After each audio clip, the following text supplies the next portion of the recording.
ভগবান শ্রীকৃষ্ণ যখন মোহিনী রূপে দেবতাদের সামনে এসেছিলেন তখন দেবতারা ওই রূপে মোহিত হয়ে ওই রকমই একটি অর্ধাঙ্গিনী চেয়েছিলেন, কিন্তু একমাত্র সূর্যদেব চেয়েছিলেন ওই রূপে একটি কন্যা। ওনার এই সুন্দর মনোভাবনা দেখে ভগবান শ্রীকৃষ্ণ সূর্যকে বিশ্বভানু রূপে পৃথিবীতে পাঠান এবং তিনি চিন্তা করেন যে কিভাবে তিনি বিশ্বভানুর বাড়িতে জন্মগ্রহণ করবেন, কিভাবে ওনার ইচ্ছা পূরণ করবেন।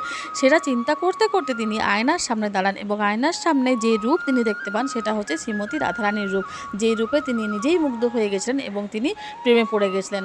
তিনি চিন্তা করলেন এত সুন্দর রূপ যদি ধরাধামে তিনি নিয়ে আসেন তাহলে তিনি জগৎবাসীকে প্রেম শেখাতে পারবেন। তিনি সেই রূপে মোহিত হয়ে তিনি ওই রূপকে বিশ্বভানুর বাড়িতে পাঠিয়ে দিলেন এবং বিশ্বভানুর বাড়িতে এইভাবে তিনি রাধারানীর রূপে জন্মগ্রহণ করলেন। এখান থেকে বোঝা যায় যে কৃষ্ণ সেই রাধা, তাদের একটাই অঙ্গ, তাদের ভিন্ন রূপ, তারা কিন্তু আলাদা আলাদা নয়। তিনি এভাবে দুজনের ইচ্ছা পূর্ণ করলেন, একটা মা যশোদার আর একটা হচ্ছে সূর্যদেবের রাধে।